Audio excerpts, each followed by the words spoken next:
everyone, it's Alyssa here at the Township of Washington Library, and we are gathering together on this video here for our November adult craft. We are making DIY gel air fresheners. I thought this was a really nice project because it is simple, you're not using any toxic chemicals, and I thought it would just be something nice. You know, it's starting to be really dark and we're kind of closed in our houses again a little bit because it's getting chillier, and you know what, why not freshen up your space? You could also put this in a car, freshen up your car naturally. You know, sometimes if you hang like a scent diffuser or one of those trees or whatever, they leak oil, and that's not good for the plastic in your car. Everything that we're making today is going to be contained in this lovely jar. I'm going to put mine in my closet. You know, sometimes closets can start to smell a little stale because you keep that door closed all the time. Or at least if you're me and your cat wants to dig through your closet all the time, you definitely keep that door closed constantly. So we're going to get right to it and make our air freshener. You're going to need a packet of unflavored plain gelatin, salt, cold water, hot water, your jar, your fragrance, and some optional food coloring. There we go, there's a box.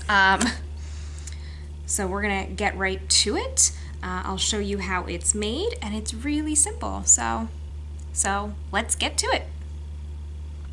Okay, so this is going to be really simple. I have about half a cup of cold water. I'm just gonna pour it right on into my bowl.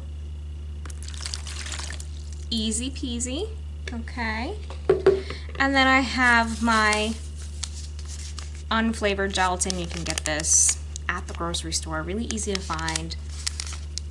And we're going to just sprinkle it on here and let it sit for about 3 to 5 minutes. Just a gentle sprinkle all over the surface of your water so we can let this gelatin start to activate and bloom.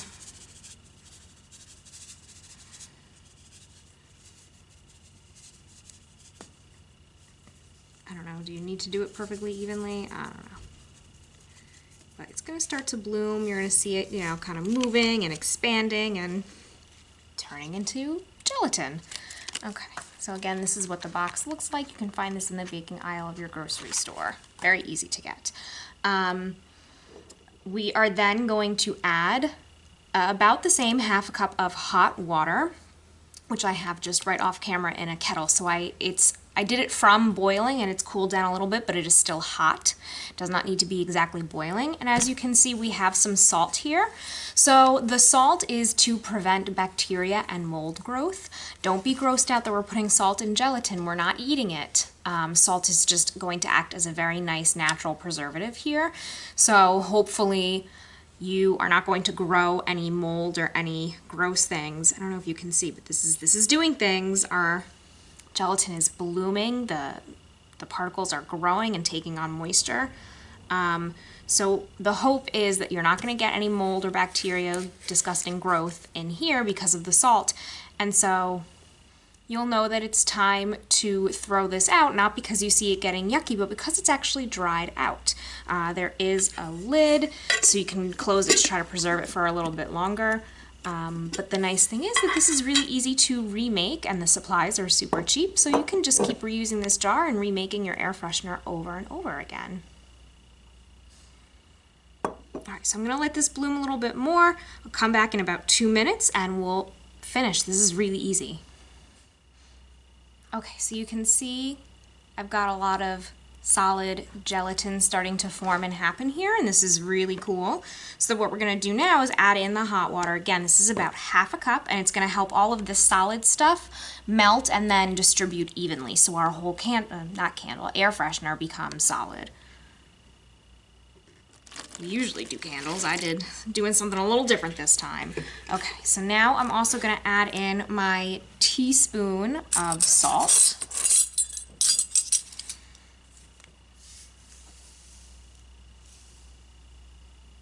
It could be a nice healthy teaspoonful, right? It's not, again, this is not to taste, it's just to prevent bacterial growth. And we're just gonna mix it all up. I have a knife today, you can use a spoon, it's easier to mix things with a spoon. I have a knife today. We ran out of spoons. We eat a lot of yogurt around here. All right.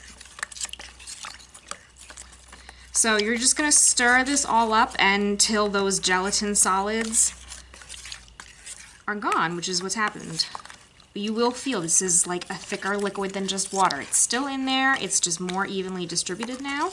So now's the time to add in your food coloring, if you would like to add any, and your fragrance.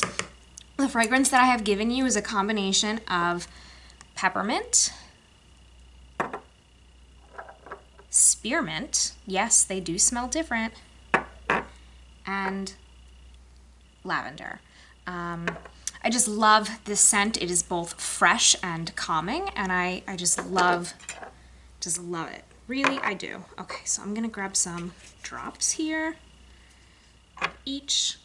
Yours is already, as I play dominoes, yours is already pre-mixed in the little vial that I've given you, so you can just pour that right in. If you don't like this fragrance, you can put any essential oil that you want in here. You don't have to use the one that I've made for you.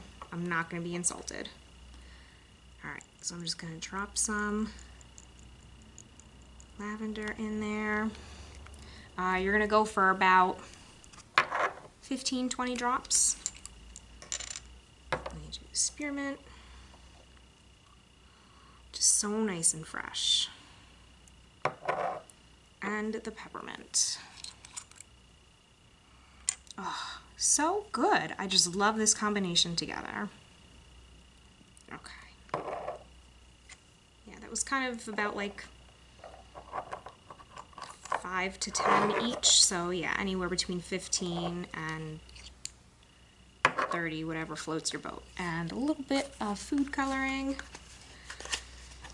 Not necessary, but just kind of makes me happy. I'm gonna do just a little bit of this light blue. Kind of reminds me of winter and icicles, and peppermint and spearmint remind me of that, you know, fresh and light and lovely. Okay, and I'm gonna mix it all up. Here we go. Ooh, pretty, pretty, pretty. It smells so fresh in here. It's amazing.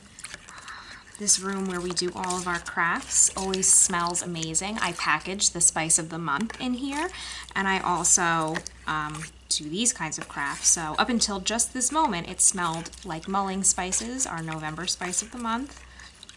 And now it's really fresh and minty in here.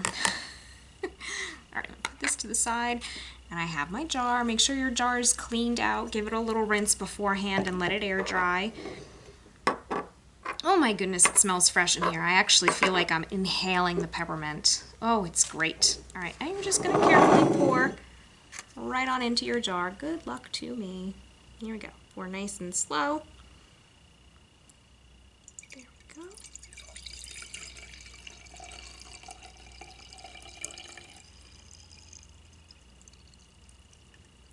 Perfect. That is the perfect amount for this jar. Lucky us. If you didn't get this kit, you could do some smaller jars. I know people like to reuse those yogurt jars, but this, look at how lovely this is. So I'm going to cover this up and pop this in the fridge and let it harden. And then we'll come on back and see what it's like. Okay, so it's been a few hours, and at first, I checked on it in the fridge after only an hour and a half or 2 hours, and it still was very liquidy, and I was getting nervous. But then I forgot about it for a little while, and then when I went back to check it in the fridge, here it is! So, of course, you open it up, and it smells amazing. Everybody has been walking by and saying that it smells like fresh pack of gum in the snow outside. So, of course, like I said, you can play with it if you don't want to use this particular scent. You don't have to. I just think it's really, really fresh and wonderful. So you take the lid off and you can put it wherever in your closet, in your car. You can also If you kind of want to dampen the scent a little bit and still keep it kind of covered, you can get a piece of cloth or cheesecloth or netting and tie it around with a little ribbon, and that kind of keeps it a little bit fresher a little longer, keeps it from getting kind of dirty and icky, and also sort of diffuses your scent a little. But again, this is super cheap and easy to do, only cost a couple of bucks, and took us no time at all to make, so I'm not going to be mad when this dries out kind of quickly and then I want to redo a scent. So then you'll just wash this jar with, you'll obviously scoop the Jell-O out into your garbage can, and then wash your jar with hot water and soap, let it dry, make sure it's nice and clean, and do it again. So this is awesome. This is such a cool project. I can't wait to bring this home and put it in my closet. Let me know how you like it, and if you choose to do a different scent, let me know what you came up with. Possibilities are endless. Like I said, any essential oil will work with this. Also, if you are somebody who does make soap or candles, you can use a fragrance oil. I just chose essential oils because they're very pungent for very little amounts, and also it's just all natural. Okay, so that is it for me for this month. I will see you next time. Bye, everyone.